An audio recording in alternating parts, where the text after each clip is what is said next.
Ladies and gentlemen, welcome to a special edition of East Meets West, ladies and gentlemen. Today, we are joined by a Chicago representative. Yes, he covers the Chicago Bulls. So this is the temperature check for the Chicago Bulls, who are actually 6-1. But we have the great Morris Bankston, ladies and gentlemen. How you feeling today, brother Morris? How you feeling? I'm feeling great, and really appreciate you guys having me on the pod. I always like to be able to talk hoops, and I'm talking way more Bulls than I thought it was going to be this season. Bulls is always definitely in a lane, and like this season actually going back to the end of last season, the playoffs, I actually launched my own platform, nearest per possession. So, I think I'm still going to be talking about the Bulls even more. Yeah, and let people know where they can find you too on narratives per possession. Absolutely. So we've launched. We have a Patreon page as well with good written content and video content as well, and then we have a YouTube channel as well where I host I'm up to now 2 podcasts. I have the main narratives per possession podcast where we've had great guests already. Fortunate to have Caitlin Cooper on there. We've had Claire DeLune, who's on the Lakers beat. Yeah. Many more guests. And then I also launched a second podcast called Coach Conversations. And we have one episode under our belt so far. And that was a great episode with associate head coach from the Rice men's basketball program, Chris Creeder. And we got just like a good X and O's conversation about the New Orleans Pelicans. Now the season has been unfortunately that well for them so far, but it's very insightful just to at least see, like from the preseason, what the Pelicans were attempting to install or establish with their offense. But there's a lot of wrinkles to iron out in New Orleans. A lot of minutia right now. Yeah. It's a work in progress, but yeah, I definitely encourage everyone to check out Mo's 2 podcasts again, especially his coach's podcast. You come here for like Coach Conrad. No. Mo had it on lock. With he and his guests, right, with all the X's and O's. So yeah. Make sure y'all follow him on Twitter too at MoBanks10. It's all one word. Absolutely, let me not forget Twitter as well. So you can find me. That's my personal, and then we have a narratives per possession. Twitter handle or X handle, whatever works for you these days as well, and that's narratives per 75 on Twitter. Okay, all right. So let's just jump right in, and we were talking about it a little bit. The Chicago Bulls are 6-1, ladies and gentlemen. Mo, is this real? It's real fun. It's real interesting. I don't know if it's real definitive. And I'm probably going against the grain of certainly the fan base right now as far as how they may feel about the early season returns of the Bulls. I may even be going against some of the media members as well, agreeing with that. But I'm just of the mindset that this vibe, this energy with this team right now is somewhat eerily reminiscent of when the current front office regime took over.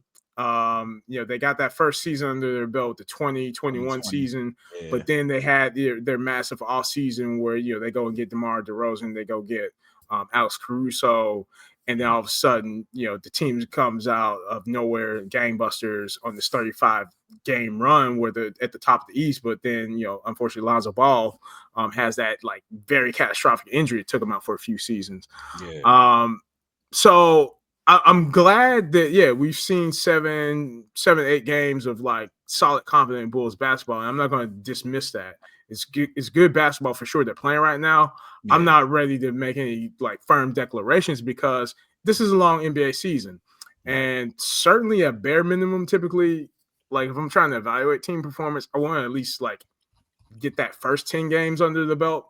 Certainly, like really 20 games is like usually how I go season to season, where it's like 20-game increments, kind of like divide the season up into 4 quarters. And I feel like you can get some good conclusive combination of like film and data to land on your judgments. But for the fans who are excited, be excited, I suppose. I'm kind of like I'm staying cool about the Bulls at the moment.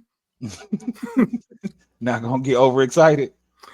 No, because like a lot of things can change, and Especially like I've been like cautious. Like I've been frankly a bit apprehensive cautiously cautiously optimistic, but like for Yeah. example, with Kobe White in that calf injury, Oh yeah. like until he really is on the court, I'm still like I'm mildly concerned about that. And even now, like I know for Bulls, they have their next cup game tomorrow night. Ayo Sumo is coming up on the injury report again, still questionable. And like he just came off a major season-ending injury with the shoulder, right? And it's just like you're only as good as the guys that are like suited up and ready to play. And right now they have a relatively full roster, but like I just don't think you can make any like wide definitive proclamations about this team yet. And even more, like I like this is something where like this might go against the grain. I'm actively questioning just the entire state of the Eastern Conference right now.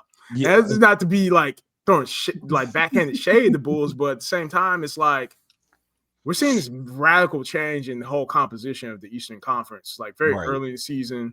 I know for me personally, I thought like the Hawks, Magic, given the moves they made in the offseason, we're going to really put them into some prime positions to like start making noise, but that isn't taking place at all. And the Pacers are already down Hallie, down Miles Turner, and they're trending like Nemhard's out as well. Yeah, it's crazy. Yeah. Well, oh no, keep going. No, go ahead. Oh no, I was just saying. I mean, like, I think you bring up a really great point. There's like all like these moving parts within the conference itself. How do you properly gauge like your own team? But again, at the end of the day, right, your team performance is its team performance, and it is relative to, again, right, the current landscape, not necessarily a historical landscape. Because as it stands now, right, through 7 games, 6-1. And the Bulls are 8th in the league in offensive rating, 12th in defensive rating, 6th overall in net rating. So, I mean, again, other teams have their own things to figure out. And you even acknowledge they've currently done this without Kobe White, without really Ayo Dosunmu. I'm not sure who else. There's another player missing, right? That's been out. They've had Ayo for a handful of games, but now it seems like he was out. Yeah, he was out the last game, but yeah, he's coming up questionable for tomorrow night's game. Right. I guess then also Zach Collins. Zach Collins is another one. There you go. Zach Collins, right? Who should be like an instrumental, who should be an impactful part of the rotation in theory, right? But I guess all of that is to say, I mean, you're one of like the least variance teams, right? The lowest variance team so far through 7 games. I mean, it's understandable to be cautiously optimistic. I would even understand if you're cautiously pessimistic. I mean, but you're right if you look at historical results. But I guess like if you had to pick offense or defense, what do you think actually is most sustainable from what you've seen? Like if you're looking at it like, okay, you know what? This actually does look reproducible. Because I know you and I, just between us, we've had these conversations that Billy Donovan, I just like calling him Billy D. Right? I don't know, right? Right. Well, sometimes people think I'm talking about Billy D. Williams. I'm like, no, it's Billy D. Right. But we've talked about that. I think he's a pretty good coach. I think he gets a little bit too much flack for having to coach the rosters he's been given. But he always seems to find a way to just make it work, which then in turn means he doesn't really have season to season like kind of identity. The identity shifts. So I guess, going back to it, from what you've seen, like what they've implemented so far this season, what do you think is sustainable, if anything? I would have to lean more towards the offense for sure, because I think to be fair to the Bulls, this looks like the running joke for the Bulls towards the end of last season was the Mickey Mouse March dynamic of like what they were doing. And close the season. And really the Bulls head of basketball operations, he brings upon himself because he's had a really horrible habit of trumpeting like how the Bulls finish seasons and never really talking all that much about like the entirety of a Bulls season and like, you finished 15-2, wherever he said this time. There was the infamous 14-9 when Patrick Beverly got picked up. Like this is what he does, right? But I would say in all seriousness, the gameplay of what the Bulls were doing in that last 20 game stretch of last season, it looks like it's carrying over in terms of really being like being an offense that's putting high emphasis on the transition, scoring as much as possible, trying to not like have to see a set defense in half court. Yeah, and it, that's what really Josh Giddey's bread and butter is trying to move the ball up the court, not necessarily like he's not like. I mean, he's improving. I will say in these first 7 games, he's improving in the half court. But traditionally, he's known as really like a fast break, a transition player, hit ahead player, make the pass to get easy buckets. And so a lot of that I think is carrying over into what we're seeing so far. And I would expect that's really the identity that the Bulls have like wholesale committed to. The defense is interesting because what I'm seeing so far is the defense is really it reminds me of like there was this season that Billy Donovan had to the point you made, Conrad. Billy Donovan, did this voodoo magic to get a top 10 defense, I believe 2 seasons ago when DeMar DeRozan was still on the roster. And that's, to me, that's like one of his greatest achievements as Bulls coach, which is not saying much, but he did get a top 10 defensive rating team.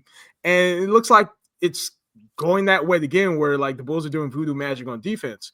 And principally, what I see in it is that Josh Giddey, to his credit, is really like coming into his own right, understanding his body frame, and he's always been a good rebounder, right?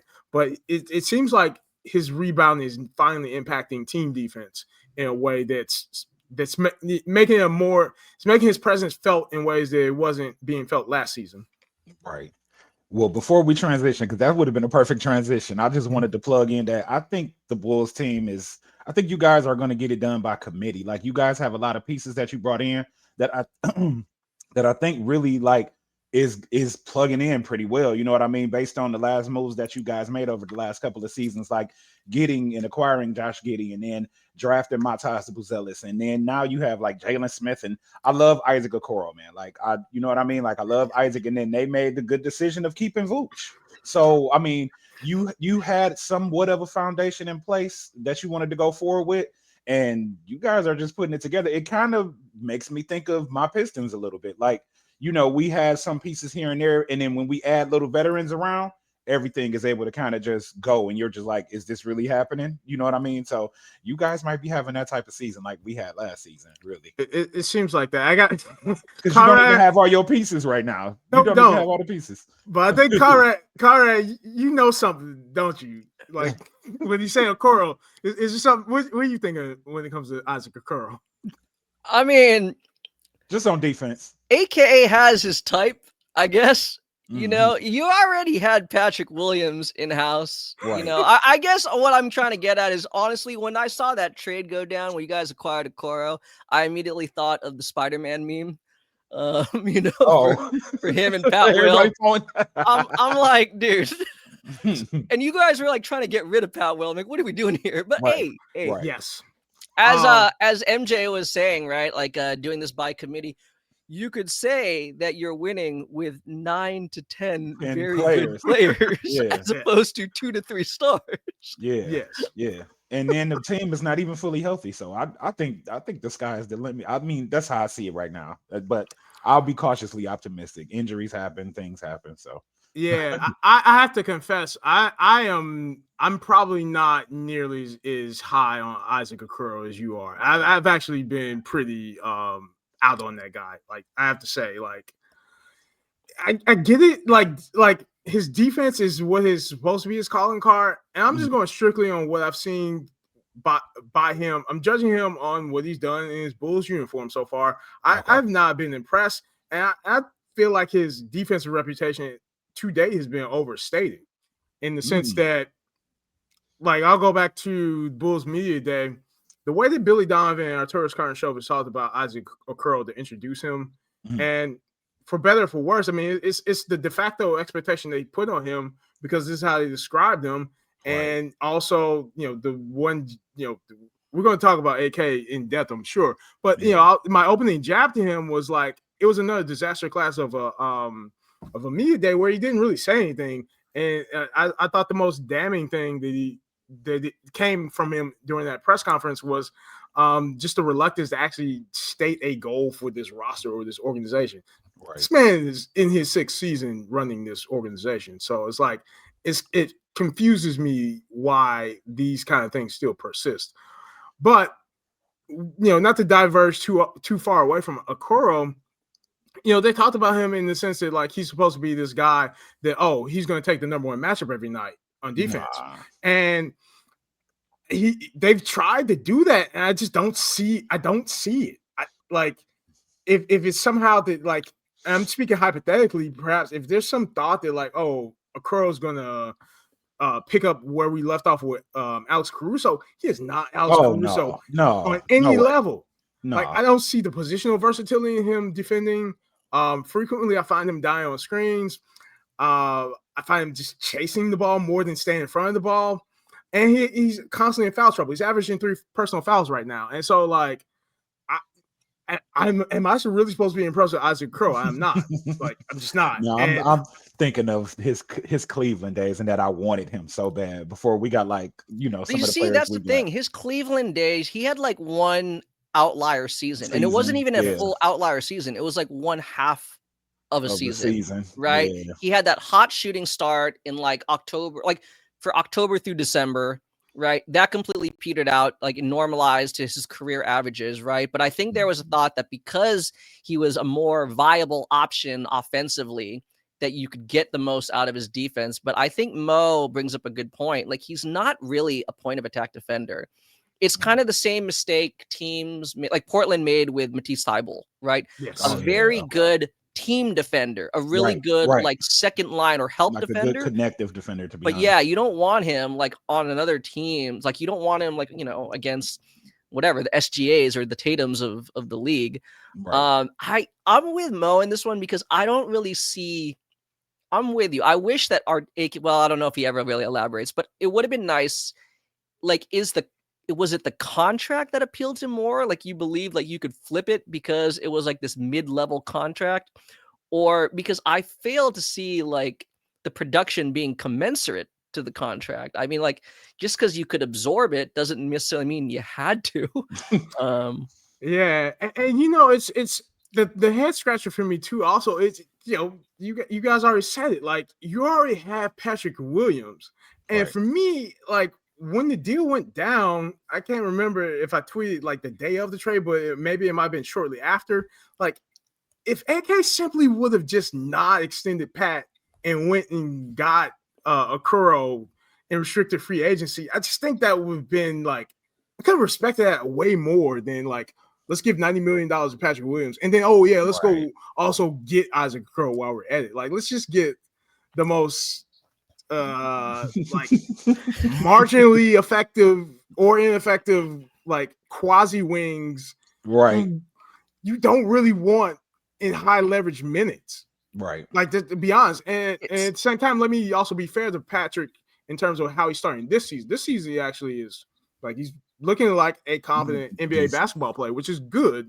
I'm not going to get too high on that either because this is like year 6. So, and he was, he had all the unfortunate spotlight on him because our tourists decided to select him with the 4th overall pick in a draft. So it's just like, Okoro, I can say like just overall for Isaac Okoro, I look forward to the day where he's not in the Bulls starting lineup. And I mean, the thing that people aren't talking about enough, honestly, is I question how much longer Billy Donovan is going to rock with him in terms of like rotation hierarchy per se, because his minutes are already kind of throttled. If you look at like just the minutes he gets game to game, like he's just, I don't think for what he was expected or like the expectations, at least implicitly, that AK and Billy are putting on Okoro, I don't see him delivering on that so far. Nice. Okay, I didn't mean to throw a left curveball. No, that's okay. That's good. That's good. Let's slide into in terms of someone who is delivering, or at least we think he is. Yes, sir. It's our man Josh Giddey, the Giddler. Yes. Right. Yeah. Chicago feeling giddy about Josh. Mo, you and I think, well, we actually did tweet it on the timeline. you and I went through a number of iterations where Mo and I, over like the summer, we hit Fanspo, the trade machine.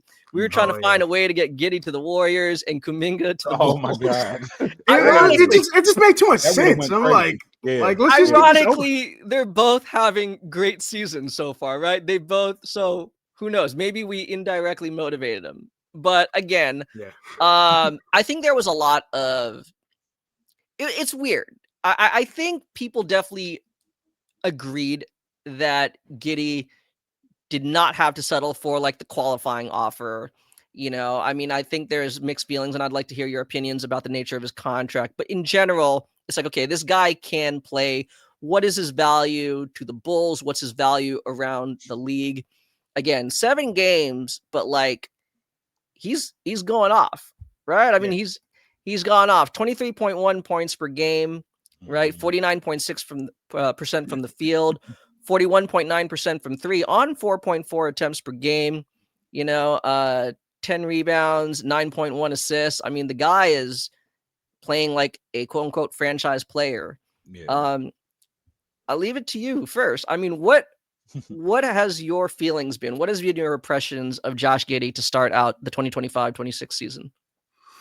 I think he is an improving NBA guard, and he's doing exactly what he should be doing right now because Josh Giddey has faced, lengthy criticism for his gameplay, for his abilities.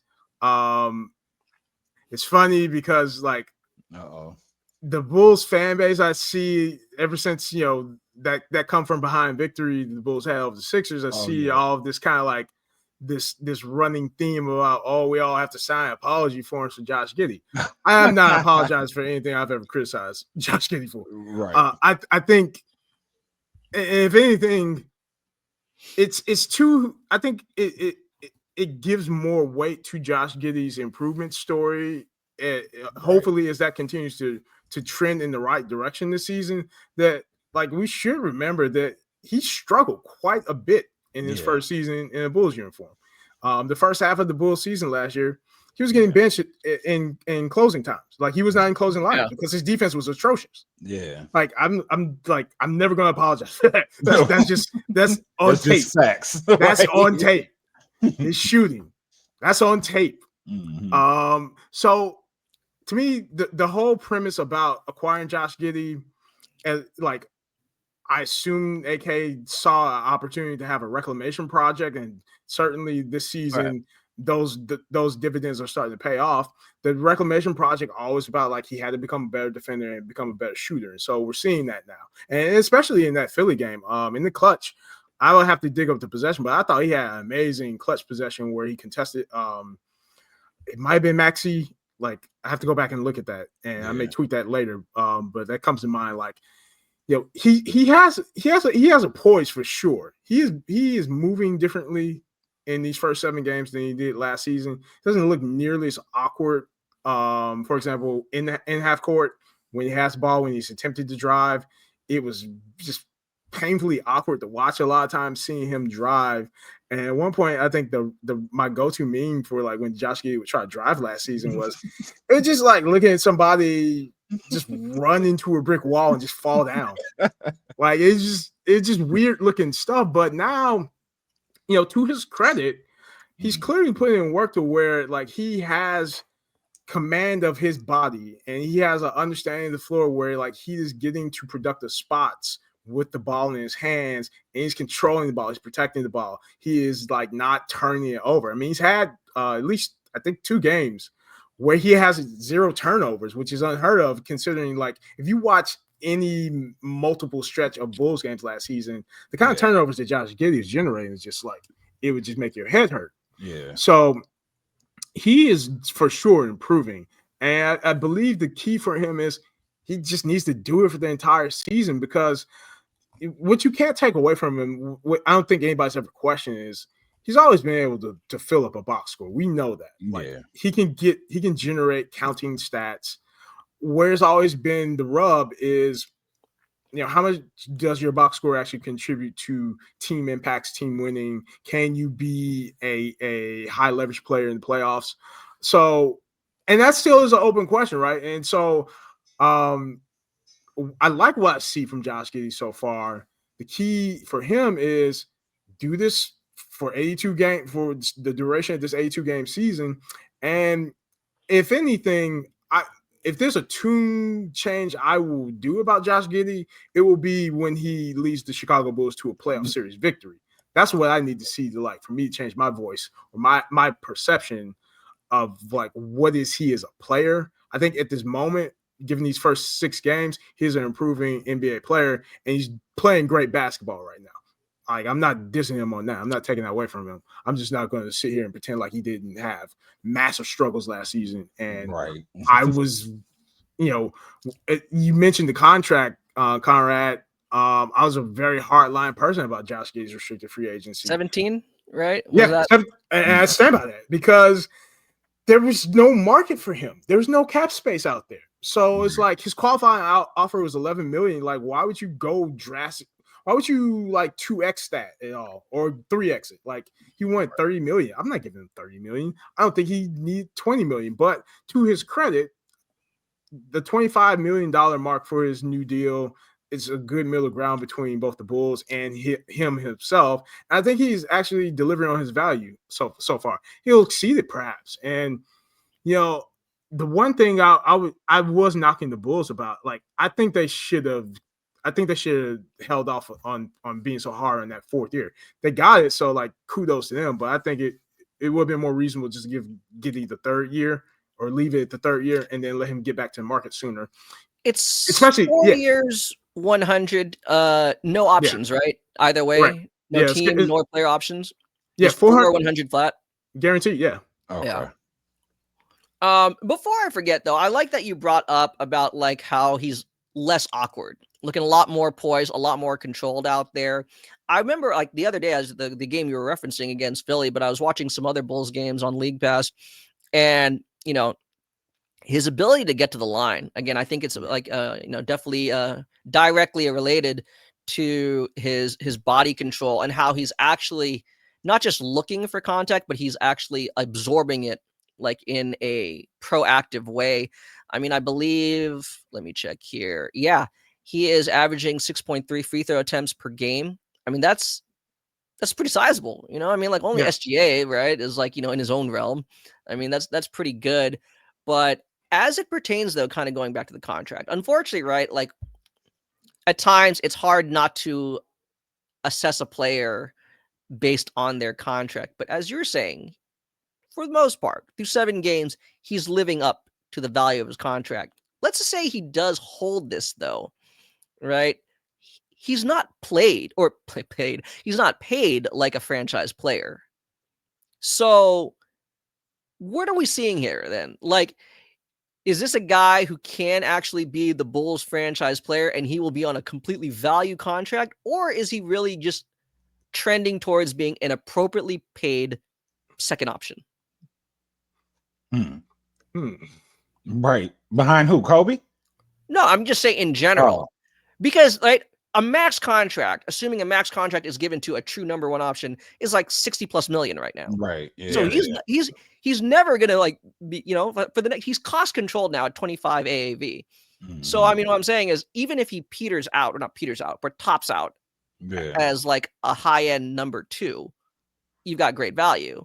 But what I'm trying to say is, from what Mo's seeing, kind of the way the nature of how the Bulls are playing, does it seem like he actually has another significant level to go where he really can be one of I don't know, top 25 player in the league? I don't know. I'm just kind of arbitrarily throwing that out there. Top 30 maybe. Yeah, top 25, top 30. Certainly the early returns. I mean, I wouldn't have said this. I mean, I'll be honest, I wouldn't have said this 3 or 4 months ago, but it looks like Josh Giddey is starting to set up his All-Star game campaign. I would be, if he keeps this level of performance going through the new year, I think he pretty safely is getting himself into the All-Star game this year. Yeah. And so then from there, the thing with those higher echelons of recognition, I mean, they're all campaigns to a large degree. So I would expect this season would be about Giddey gets himself into the All-Star game. He gets more notoriety, more recognition. Ideally, the Bulls do get back into the playoffs, like a legitimate playoff series once and for all, not AK's favorite, the play-in tournament. And then that's where then he gets enough recognition to where going into next season, then there should be some conversation about potentially like, oh, is Giddey like a potential All-NBA guy? And I mean, MJ, you've seen it yourself, right? With Cade, like it's a process, right? Yeah. Because Cade also had struggles at one point, right? Yeah, turnover machine, like you're saying, he was for a minute.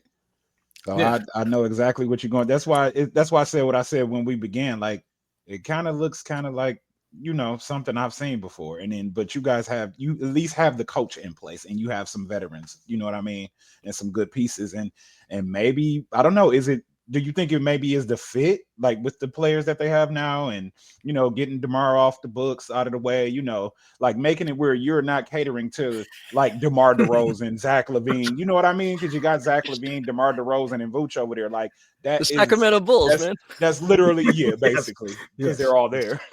But my Sacramento Bulls, yeah. So it's like you got two big ball dominant players out the way, and maybe does that have something to do with it? You know what I mean? And then does he maintain this when Kobe comes back, when Kobe White comes back? That's what I'm worried about. Yeah, so this is the thing. Like my early rationalization of all of this, I think my belief is the level of play that we're seeing out of the Bulls.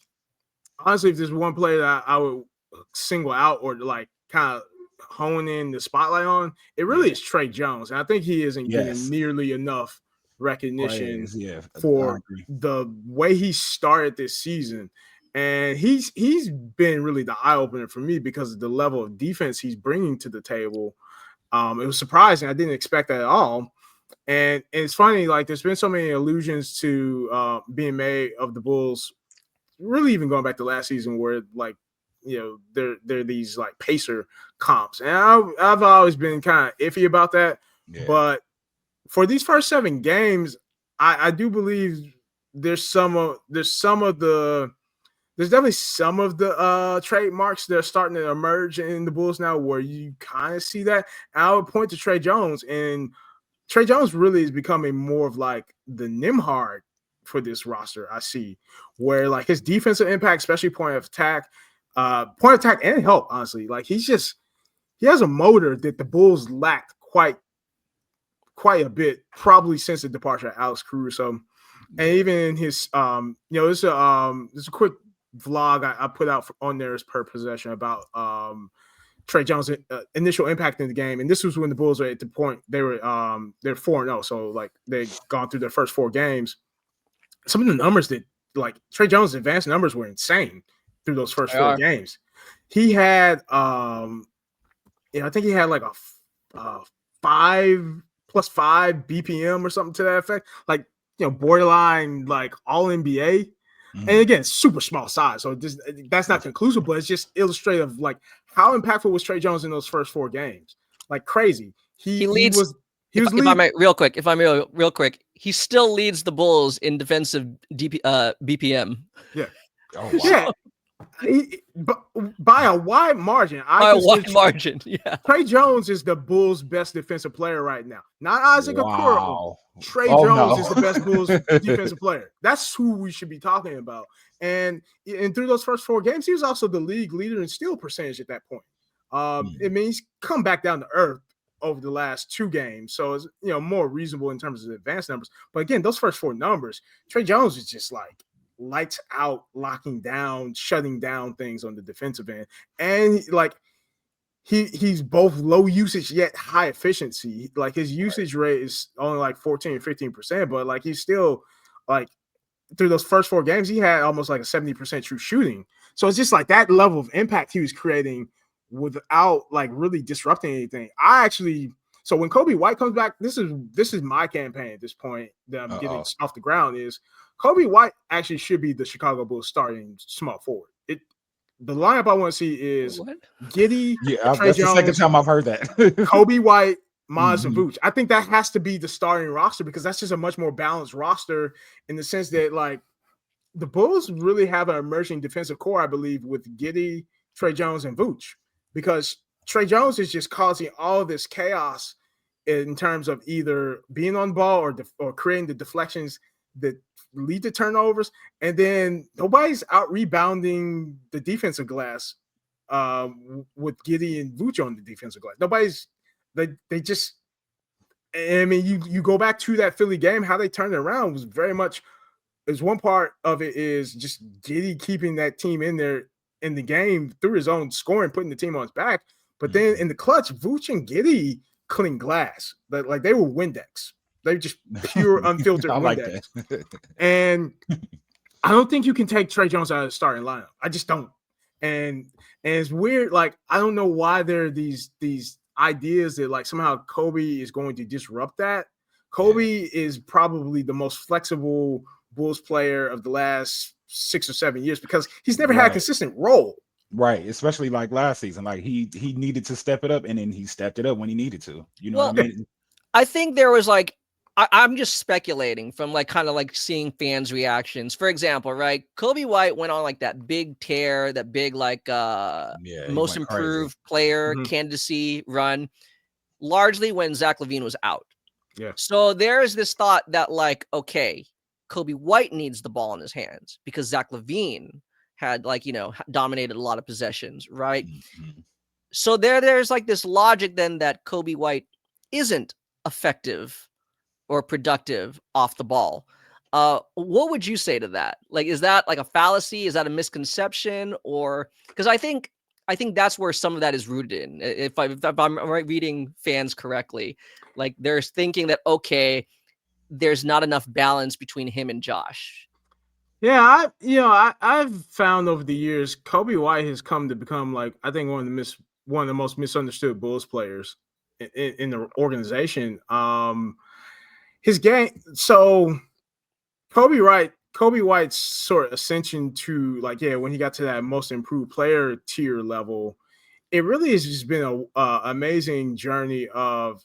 He had his early struggles in his career to where really that the 22-23 seasons where he started turning around when he went into his contract extension year, he really started, to me, the things that I saw Kobe White start to improve in was really initially in the defensive level. And to be clear, like Kobe White is, he's always going to be sort of a constrained individual defender. However, like Kobe White found some good instincts as a team defender, and he was able to become the kind of player where it's like he can make better rotations and not just be a complete like liability on defense. There are times again where like when he gets into individual situations, you have to like watch out for that, and he can't be a point of attack as a defender. I'm not suggesting anything like that, but like just I think he has a satisfactory team defender floor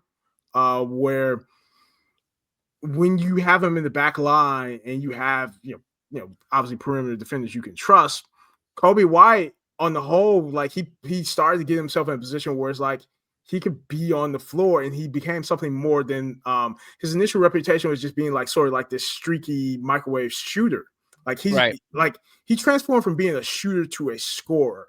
That's how he got to the point where he got to most improved consideration. And what he did in that scoring was he really worked on becoming a more competent pick and roll ball handler. And the thing, like, why I've never bought into like this argument, oh, Kobe White needs the ball. Kobe White does not need the ball at all. That most improved situation where, Zach LaVine was out, but DeMar's still there. Well, I thought Kobe White was really effective as he was great at playing off of DeMar DeRozan's ball gravity because DeMar still was drawing double teams. And so what Kobe was great at doing is like he might bring up the ball, get it to DeMar, and almost in like, a Steph-like way, he started really emerging and developing this relocation game where it's like get the ball to DeMar, get to an open spot, and then DeMar just hit him, and then he started like becoming super efficient from three, those kind of things. And he also, he developed a good pick and roll rapport with Vooch as well, where like he started being able to find ways to hit pocket passes. That was his most improved season. Now, the thing that was odd to me was that the organization decided to go get Josh Giddey, because I thought based on what Kobe was showing there, like that's your point guard for the foreseeable future, but they wanted Giddey for their reasons. So Kobe again changed his whole dynamic of his game last season to where he very much was off ball, and he struggled early in the season because I don't know, just my observations on Kobe's game, if asking Kobe to be like just full throttle transition guy all the time is like his preferred way of playing NBA ball at this point. He had that reputation his freshman, like that 1 year he had in North Carolina where he's just like full throttle all the time. Yeah. But my observation, I thought Kobe like was reaching a place where he wanted to be more methodical about the ball, because like there's just so many issues that came out of like him going too fast and not, so to speak, reading the defense in a way where it's like he knew when to decel versus push it. So like there's a whole lot of things that Kobe White has added to his game over the last 3 or 4 seasons to where I just think it's unreasonable that people should be having concerns that like somehow he's going to throw something off, because Kobe White he's the kind of guy where it's like he's going to do whatever it takes to help the team win more than anything. Nice. Nice. Anything more to add, Con? No. In terms of a guy who I think also has, been helping this team win and could potentially help him win a lot moving forward is East meets West favorite, Matas Buzelis. Yes. And so the reason why, Michael gets really giddy about this is because, no pun intended, by the way, I realized I just said that, during the 2024 draft cycle. I mean, Mo, I do a lot of draft work. So just for a reminder, I'm not victory lapping. I'm just saying Matas was number 1 on my board. Yeah, he was number Ron 1. Holland the second was number 2. So that's why MJ and I, he was very familiar with those 2 prospects, because he said, "Hey, Con, right, let me see your board." He started doing film study on those prospects, so he fell in love with Matas. Yes. So he was a little bit. He loves Ron Holland, but he was a little sad that the Pistons. I was gassed up. But I gotta ask. So it goes through the whole thing, right? Like again, right? AK, even though again he has to have some foresight in roster building. Again, the nature of Giddey's contract, he doesn't have to be. They don't have to build around Giddey as if he's the number 1 option, right? The ambiguity, right, with Kobe White, whether or not he'll ultimately sign an extension or a new contract, right? Like there's still the opportunity to pivot or retool. And all of that is to say is Matas seems to kind of be like this beacon of hope for some fans, right? Because you see the untapped potential, and he's still on his rookie deal. Again, what have you seen in this early season about Matas, his development from his rookie year? And again, just what do you think this means for the future of the Bulls? I know, very loaded question, but Yeah. The thing that's always popped for me when watching Matas, and this goes all the way back to his rookie season. To me, I saw it almost immediately in his summer league.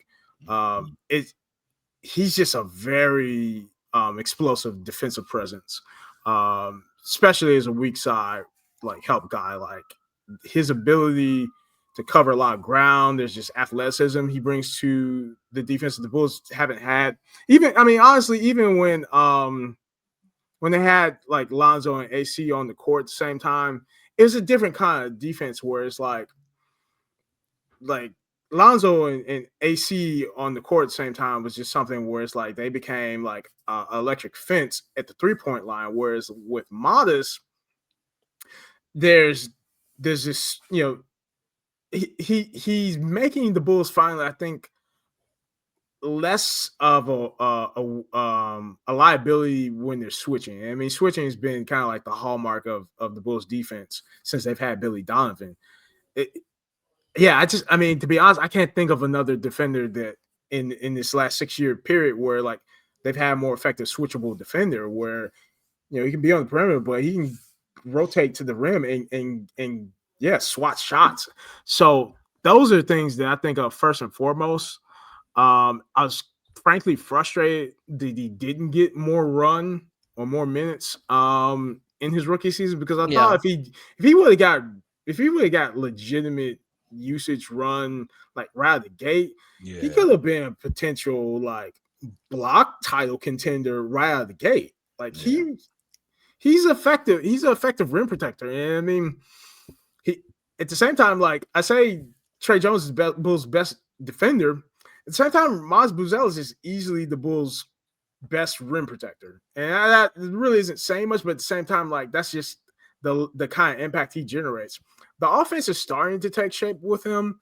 I'm not,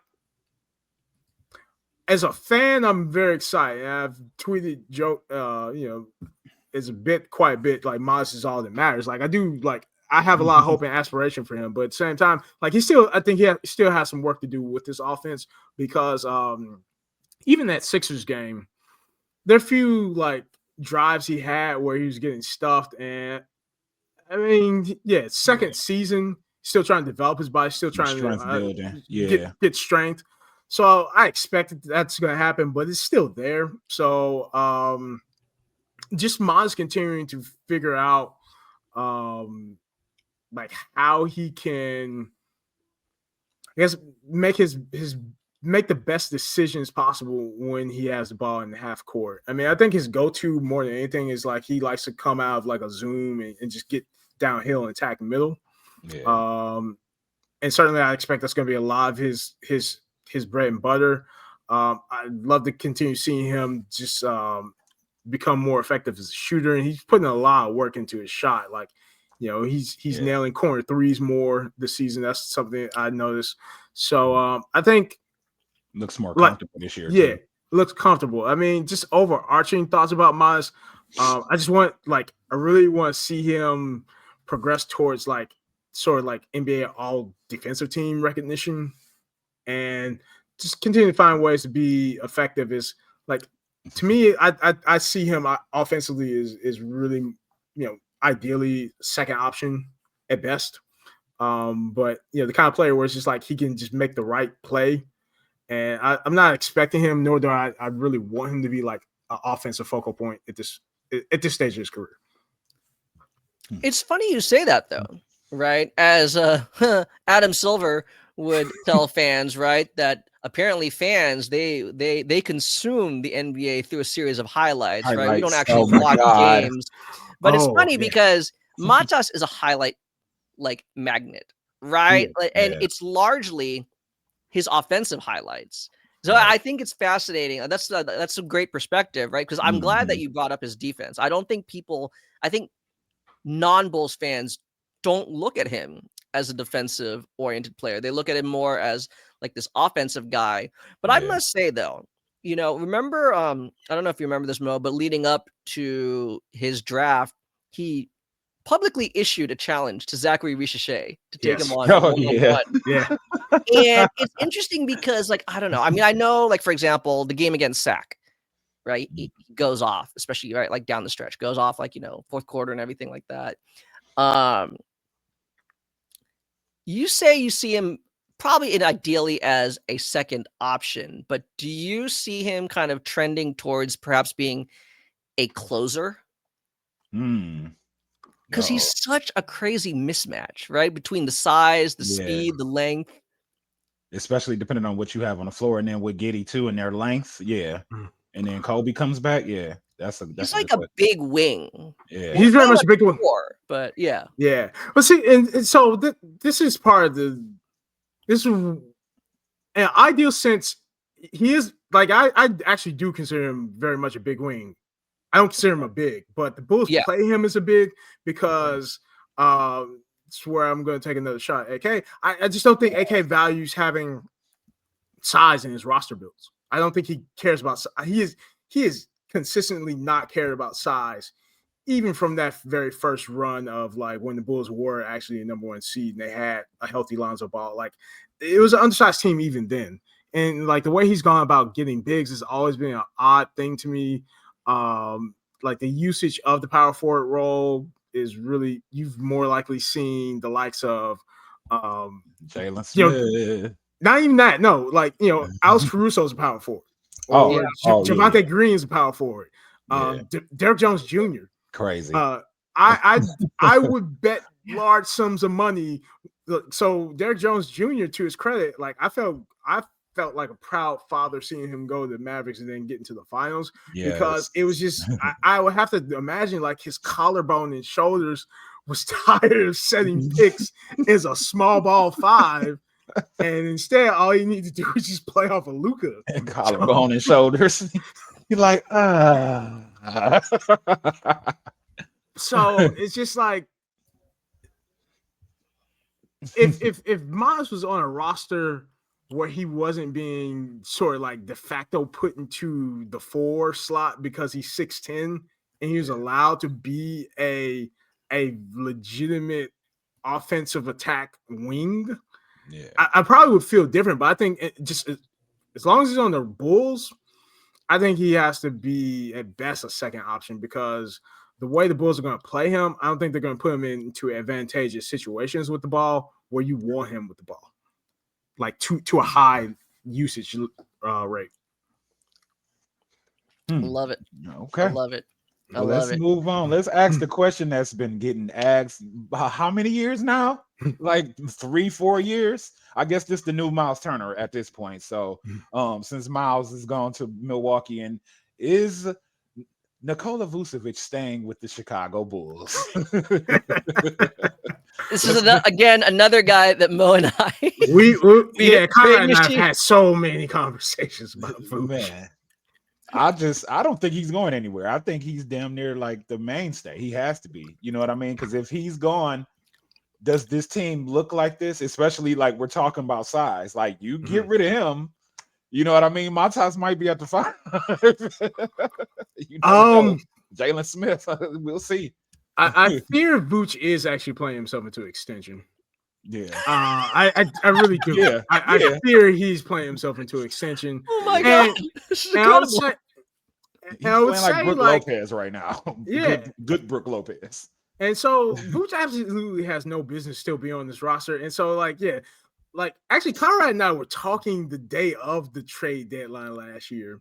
Because I was in Center Hub's live stream on the day of the trade deadline.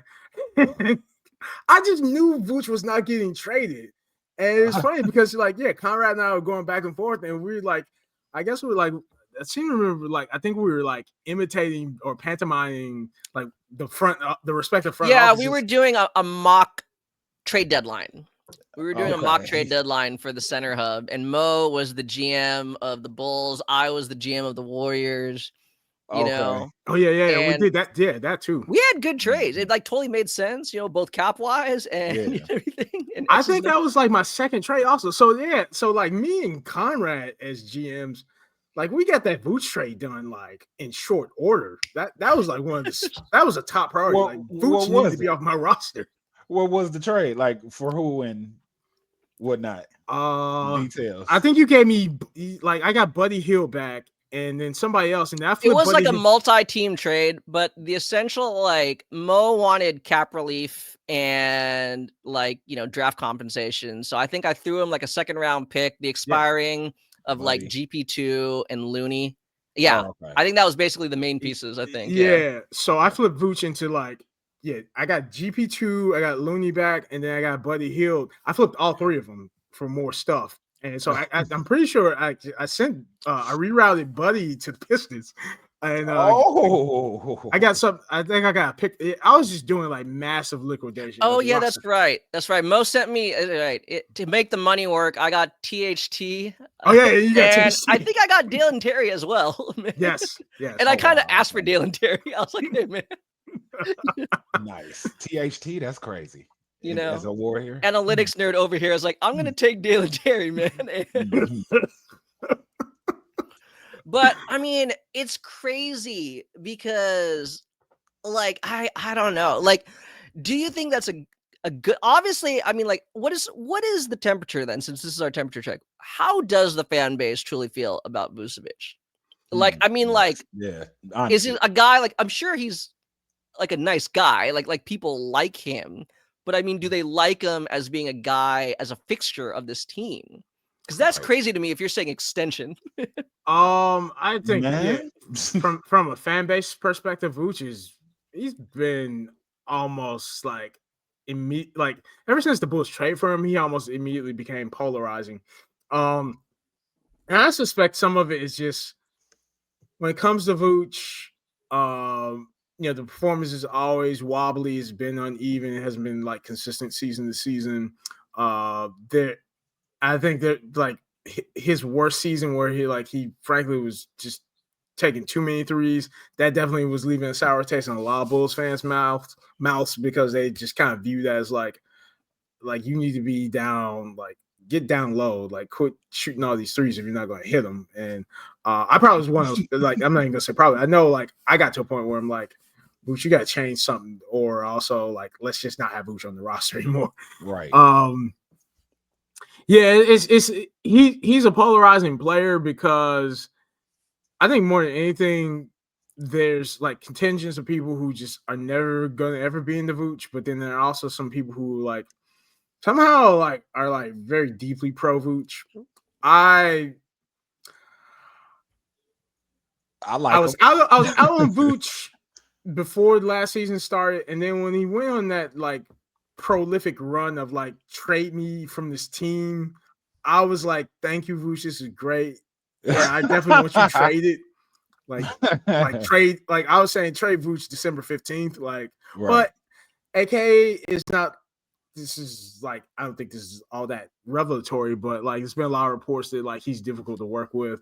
Front offices have a hard time trying to make deals with him. So I just think in that case in particular that like Conrad and I talked about so much was Vooch should have been on here. Like there's no reason Vooch should not have been playing the end of his season for the Golden State Warriors.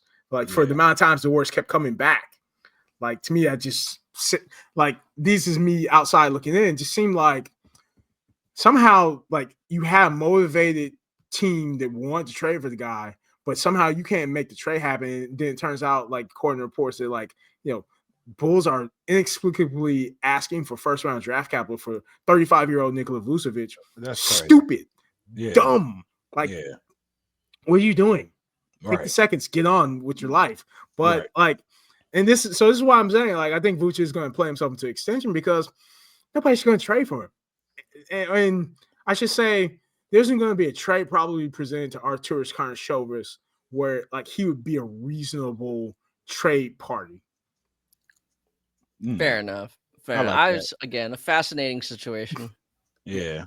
I'll just lastly add that I think that he adds to what this offense looks like with what you guys have too. Like his like ability to really just stretch the floor from his position kind of it to me it seems like it opens up everything. And that might be because y'all smacked us in game one, and what I seen we had all these players trying to go run out there and guard him, you know what I mean, for the three. He was killing us. So it's like if you can just pull, if you got that kind of gravity where your man can't leave you and you can still hit that shot, like, man, he's valuable, you know what I mean? So I think I see an extension as well. Yeah, I think what he's like, how Vooch is like really being delivering impact this season so far is, I mentioned it earlier, like his defensive rebounding really is popping in ways it hasn't popped in the past ever on this Bulls roster. Like it's valuable, it's clutch. He's really coming through on the defensive rebounding side. Also, like just eye test wise, I see him being a lot more selective about his shot. Like he doesn't seem like he's forcing anything. Like all his shots seem to be in rhythm. So I think that's an important thing. And he's just finding like good looks to take. I mean, the game winner obviously been clutch. Sixers.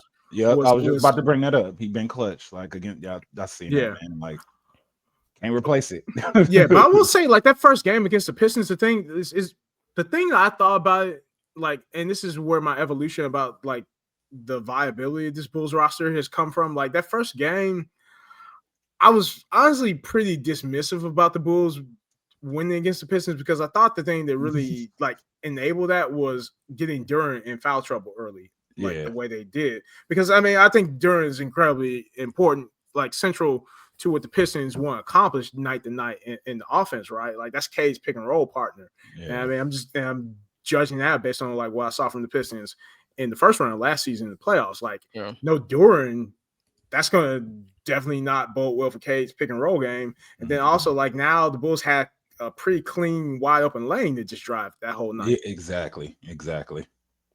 Okay, well, let's move on now to. What? Oh, you want to introduce it? Go ahead. Oh yeah, no, I'm just saying we're talking about like this veteran mainstay. Yeah, I'm not necessarily saying he's getting in the way of anyone. However, we should bring up that well, there are a couple of rookie bigs who haven't really seen the court at all.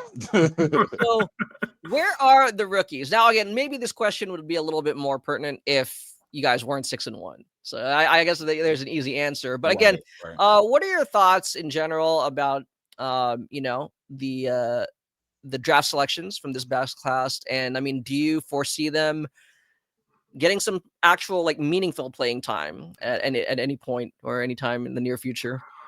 Yeah, so the two rookie selections the Bulls made this year. So Noah Senge, Noah Senge. So Locker and Ulbrich. To be honest, I'm not expecting anything of him. The Bulls, so they drafted. He was a late second rounder. They signed him to a two-way. So I mean, he's really. So here's the sort of inside baseball about the Bulls and rookies in general, and especially if it's a two-way contract. So even if the Bulls weren't 6, if the Bulls were 1-6, they would not be playing Noah Senge. I'm not even trying to be funny. Like if the Bulls were 1-6, they would not be playing Noah Senge, because that's unfortunately the track record of. I'm going to say the Bulls' power structure, because I'm not going to put it all on Billy Donovan, because ultimately I think if Arturas Karnisovas really want rookies played, he would hammer out that minutes distribution with Billy. In tandem, they just don't think they should play rookies. Like it's almost like it's very much like a college basketball brain kind of thing, where it's like, oh, you got to earn your minutes. Which, okay, if the rookies got to earn their minutes, what about? And I've said this before, like when Vooch was like hot garbage. Why didn't Vooch have to earn his minutes? You still play Vooch, right? All these starter minutes, like, so it's like it's a weird dynamic where rookies just don't get tick, like, and there are these weird roundabout ways that like Billy and AK talk about the player development thing, where it's like, oh, it's more player development than minutes, which is probably true to a degree. However, at some point, you're going to draft rookies. You got to play rookies if you want them to get better, right. And this goes all the way back to, I want to see which analytics you were looking at for Dalen Terry. Like Dalen Terry, for example, is like, I still don't know if he's an NBA player, to be honest.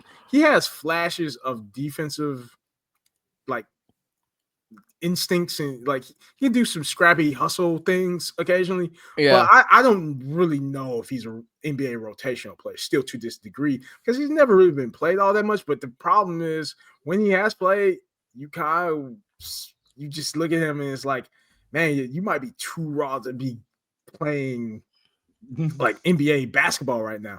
And they drafted him. So they drafted him. He spent so many games and minutes in the G League.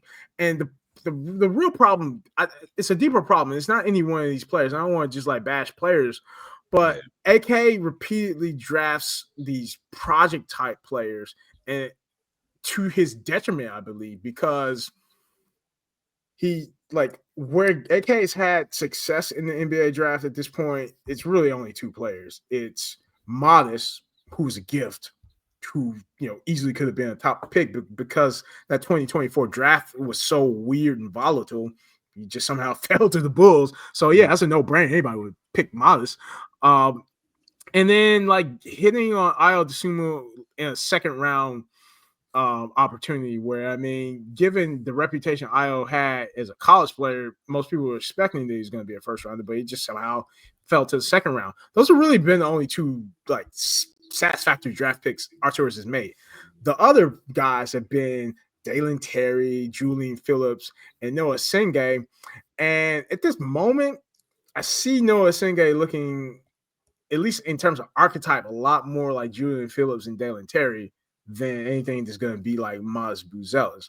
Now, where he's been a pleasant surprise is, I think he's shown some ability to get to the free throw line in a way that looks like that could be promising.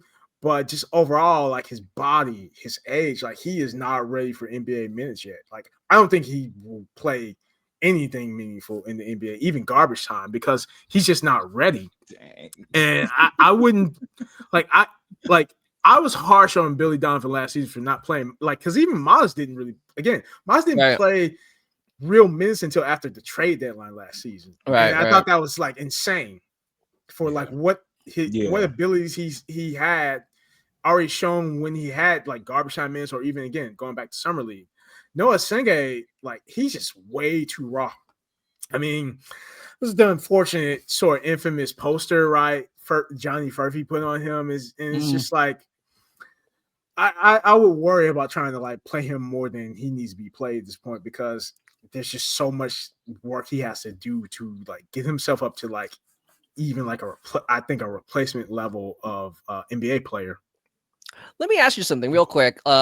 Just in general, do you trust the coaching staff or the player development staff at Windy City? Because I know like some G League teams have significantly better coaching staffs and developmental programs than other teams. So I'm just curious what you think. I'll be very blunt. I don't know what the function and purpose of the Windy City Bulls is. I just don't. Like, no, I think because you say those things, right? Yeah. I think other teams. I asked the same thing about other teams and their G League affiliates. Like it serves no purpose. But please continue. Yeah, and it's like I'll be curious on your perception of that as well, because I mean maybe not at this current juncture, but at one point, like the Warriors development program with Santa Cruz Warriors, right? Like they were receiving some pretty high praise for like some of the like the early success of like GP2 when like he really rose to prominence and helped the Warriors get that 22 title, right? Like there's been some success stories out of that Santa Cruz program, right? Oh, a number. Yeah. I mean, GP2, Juan Toscano Anderson, Quinn Cook, Damian Lee, I mean, like they've all been able to at least become like, bench contributors, right? Yeah. Like, I think that's the thing and that's why I asked, like, even to this day, I still have a lot of respect for Santa Cruz because they find a way, they bring in players that they believe they can develop a certain role for, like they can be developed into a certain role. There are other teams, they just bring like random players in and there's just seems like no direction. So that's why I was asking about Windy City, because then as you're saying, if these guys aren't going to be expecting too much time with the big club, it would stand to reason that their playing time, their development in their G League affiliate is even more like paramount. Yeah, I mean, if you're to ask me, like, what do I think of the Windy City Bulls, I would say it's a very weird home for first round draft picks, and I don't think that's the way it should work in the NBA. I don't think your first round draft picks should be living in your G League affiliate. Like, it's either the first round draft picks, these projects that AK continues to select, or also like this weird affinity for every single basketball player's ever played any level of basketball in the state of Illinois. Like that's because let's see, there's been Malcolm Hill, there's Marcus Domask from Illinois, like they had EJ Liddell, any player who's played EJ at one point. Like it's I just don't see any sort of like strategic use of the Windy City Bulls where it's like, oh, let's try like get a guy who we can develop into like a meaningful contributor on the main roster. Yeah. Wow. Then that kind of gives me a little bit more worry, and that's probably a good segue into perfect transition. You mentioned his name already. Go ahead. Go ahead. So having said that, I mean, in theory, the general manager of any NBA team is supposed to have like some kind of say, some kind of authority with their respective G League affiliates. So not just necessarily as it pertains to the Windy City Bulls, but in general, 6-1 start. A lot of the guys that, Arturo Conosovis either drafted or traded for, they seem to be starting out the season hot. Do we trust AK? Do we trust him any more than we did before? Let's put it that way. Either way, you can answer it either way. Look at his reaction, like, I think his face says it all. Anybody who has read anything from me that I've written in the past, I would say 2.5 years. I think I'm at this point pretty well documented that I'm anti-AK, and I don't see that changing anytime soon, unless somehow I'm not even gonna say no. Like, even if the Bulls were to win the NBA championship this season and he hoisted the championship up, I would say congratulations, AK. It's time for you to retire. Get out, right? Like, you're not going to outdo that. Go out on a high note, right? Because for that to happen, it would be complete luck and not much of a vision or strategy that made that happen. Like, I was open-minded about him initially, like those first 2.5 seasons. I think where I started getting concerned about AK was after his third season, and it was becoming abundantly clear that he was not really interested in trying to like exercise a plan B when Lonzo Ball was out indefinitely. All of a sudden, like that hot 35 game start with the Bulls on top of the Eastern Conference cratered to just mediocrity and being stuck in this play-in tier consistently. And it's just, I have, when we talk about roster building, or when people talk about roster building, there's only like 3 ways you build an NBA roster. You either draft well, you either trade well, or you can acquire top tier free agents well. He's not done any of that well. He's done nothing. And he literally did nothing for 3. He didn't make trades for 3 seasons. So I mentioned like the 2025 media day. I have to quote, and because again, like I think this is a damning quote. Like, in the context of asking, and I probably should have had also the question he was asked. Sorry, Bulls beat people, but like, I will find somebody to, I will get the credit for it. But I did have this quote jotted down because like it's been grating at me since this whole season started. He says, we're going to focus on winning every game without putting any goals on the team. What? Besides just getting better and growing together. That was his opening statement for the direction of this season. Like, what executive of any kind of organization do you trust that says, I'm not going to put expectations on anything? I'm not going to set goals. But we want to win every game. But we want to win every game. That don't even go together. That's like an oxymoron almost. See, this is where like I would be like, hey, like if I'm AK, I'd be like, English is my second language. You know what I'm saying? but like, okay, if I'm not giving him the benefit of the doubt. If I had to guess, because I remember when I heard that, I was like, whatever, like on YouTube or whatever it was, streaming all the different teams' media days, because I like to just check in. Yeah. So I did. I came across that quote. I thought to myself, okay, this isn't going to go well with the fan base. This isn't going to go well with Mo. And I was like, no, it did not. I was like, what did he mean? Does he mean like we're not trying to put like any, like, right, like no expectation of like, hey, Josh, you need to get this many points and rebounds? Is that kind of what he meant? Like, if I'm trying to understand or trying to rationalize what he's saying, but I don't know. To me, it's inexplicable, and at the same time, there gets to a point where there's only so much talking you can talk about Arturo Karnisovas also, because at the end of the day, what this really all comes down to, the rubber meeting the road, is it really is the Bulls ownership group. Like, the Reinsdorfs own this team for 40 plus years now. Yeah. I've been a Bulls fan for multiple decades. I started becoming a fan before the Bulls had won the first championship. the Reinsdorfs were completely gifted the greatest player in the history of basketball in 6 championships, and they've basically been like, "Oh, that's cool, great. Now we're just gonna run the printing press Right. of this legacy. It's Michael Jordan in 6 championships, and Right. we don't have to try ever again." Like that's just what I see from. I don't see an ownership group that actually is interested in the business of basketball. They're interested in the business of real estate for sure, because that's how they made their original wealth. I wrote about that for Bulls on Tap. You can go find that out there on the internet. Yes. Like they're real estate people, they're mom and pop people. They resemble nothing like Conrad, your guy, Lake Up, right? Like they're not competitive NBA owners. They have no aspiration of competing in basketball. Their competition is marketing.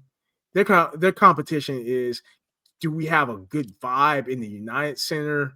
Like, and so this is the thing. It's like I don't trust AK because I don't really trust his bosses either, that they want to actually compete in the National Basketball Association on the court.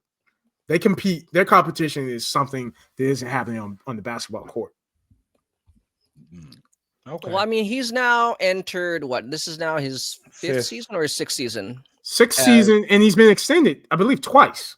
Okay. Like wow. he's the Bulls have only won a single playoff game in his entire tenure in 6 seasons. One single game. Wow. Like what other franchise gives a front office that kind of job security? He's only had head coach, Billy Donovan. Nobody. And Billy Donovan is the 3rd most tenured NBA coach after Spo and Kerr. That is insane. Yeah. Wow. Well, then let me ask you then. I mean, he came, right? You guys hired him. Well, not you, but I know you're not going to take credit, right? Reinsdorf hired him away from Denver, right? He was the assistant general manager for the Nuggets, right? At the time, known for keen eye for scouting, and especially international talent. I know you said that, again, whether it comes to drafting or trading or signing marquee free agents, he's done none of them. What would you say then, if I had to force you to pick something, what has he done well during his tenure? I'll let you say nothing if you want to, but no, I mean, the one thing I can give him credit for, I think most people would give him credit for, he has been able to come through with a few advantageous, what I would call margin signings. Like Torrey Craig was a decent signing for what he contributed.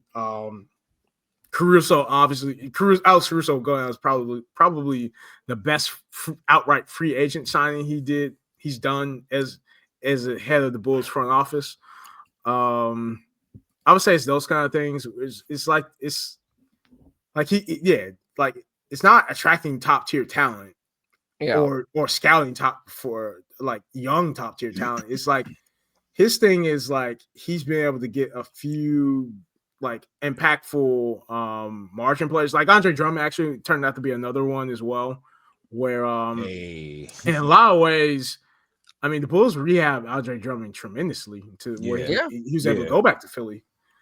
But then the flip side, the fact that he let Drummond just walk for nothing to Philly, and Philly was willing to trade for him, give the Bulls draft picks. Right. That would also be the other thing I've dinged AK on a lot. I think he's an absolutely horrible, substandard asset manager. He doesn't value draft capital at all. He holds on to players too long to the point where the trade value is depreciated. The only thing I can say he's done well or reasonably well is, he can target a middle of the rotation guy and kind of decently pay them. And I say decent because there's still Javon Carter's contract, who it just did not age well, unfortunately. And you'd love to not be paying him $7 million. Wait, is Javon Carter still on the roster? Yes. Oh man! Oh my gosh! Wow. Okay, I'm not. Again, I like Javon Carter. Nice dude, right? Great player. West Virginia. Love the defense. Yeah. I mean, it's just it's crazy because again, like you could say all this despite the success of the early season. So I guess our final talking point, and I guess it is technically all related, but I mean, Bringing it back full circle. yeah. Yeah. What then do you see? What do you want to see? I should say, Right. for the rest of the season, and perhaps what do you think we can all see? All of us fans. Yeah, I think where I'm at right now with the Bulls, given how they started, I find that I'm striving to be in the moment of one appreciating what they are doing right now, and at the same time, I think being more measured and trying to frame what the Bulls can be this season in just more of like a near term focus because I frankly don't trust this start enough to say that like we can project this out throughout the rest of the season because again, I just the thing that like I find myself hypothesizing a lot right now is like, is it possible that the Eastern Conference, just again, like the volatility of the Eastern Conference is like something like a tide that just happens to be lifting up the Bulls in ways like nobody could have predicted. I can't figure out how much of this is just like some unpredictable phenomenon right now versus like something that the Bulls have really landed on that will sustain throughout the season. Right. So I think the key thing is they're playing well against what is considered at least top tier Eastern Conference talent. I have a bigger macro question about like, well, what is the real state of the Eastern Conference then? And I'm just being like, I have to be objective about that because there's no reason why anybody would have expected the Bulls come in and start off 6-1. Right. So there's that.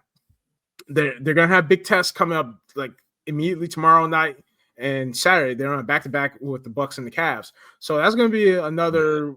I think that will give more insight into like who they are within this Eastern Conference. I think really the next thing that I'm focusing on, I tweeted this like a few days ago, is at this point now, given how well they have played against, again, quote unquote, top tier Eastern Conference talent, I now need to see the Bulls against the West because they haven't played a West team yet.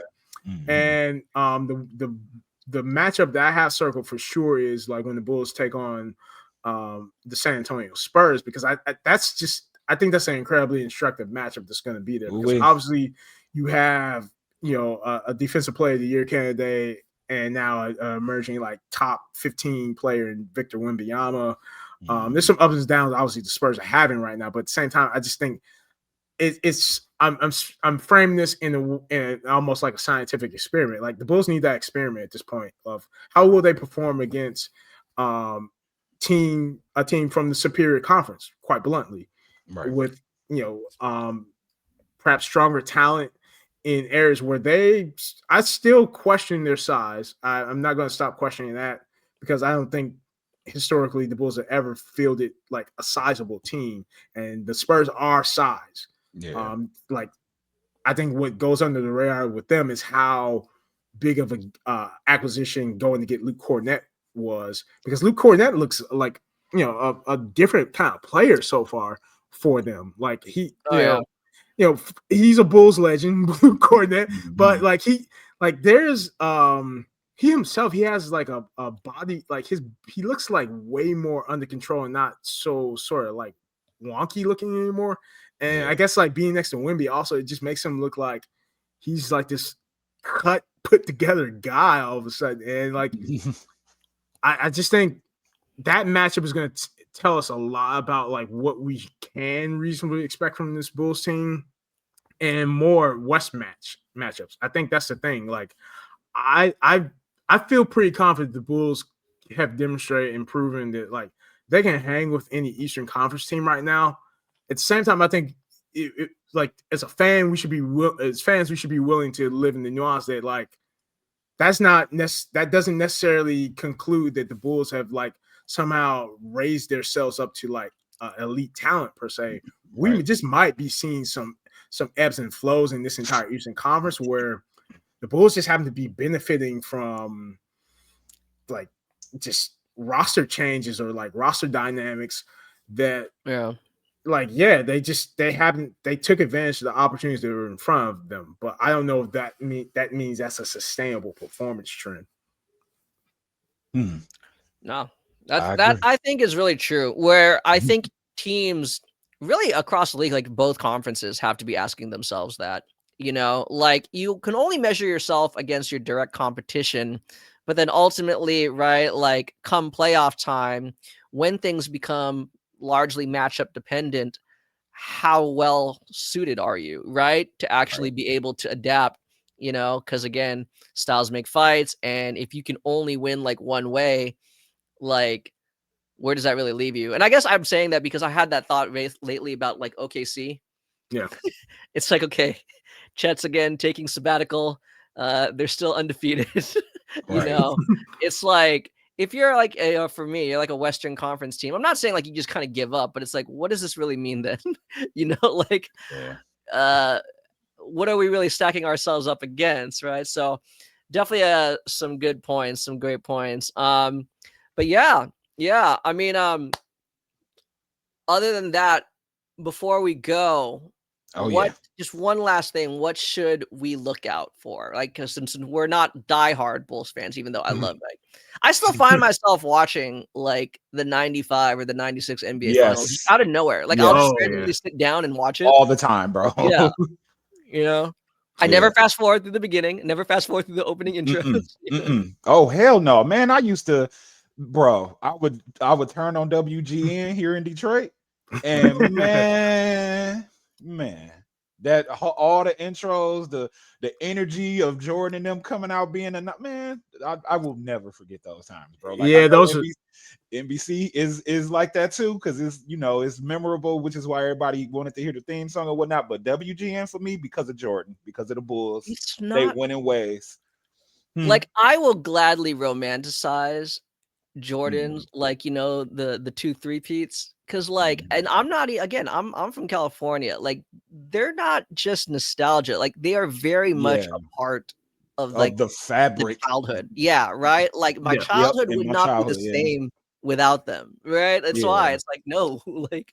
But anyway, please, yeah, just Yeah, I think the things definitely we talked about him, and I'm happy that he's already getting like expanded sort of like national recognition. But for sure, Maz Buzelis is like, if nothing else, like tune in to watch Maz Buzelis. He is delivering highlights, and I think like just that makes the Bulls a fun watch.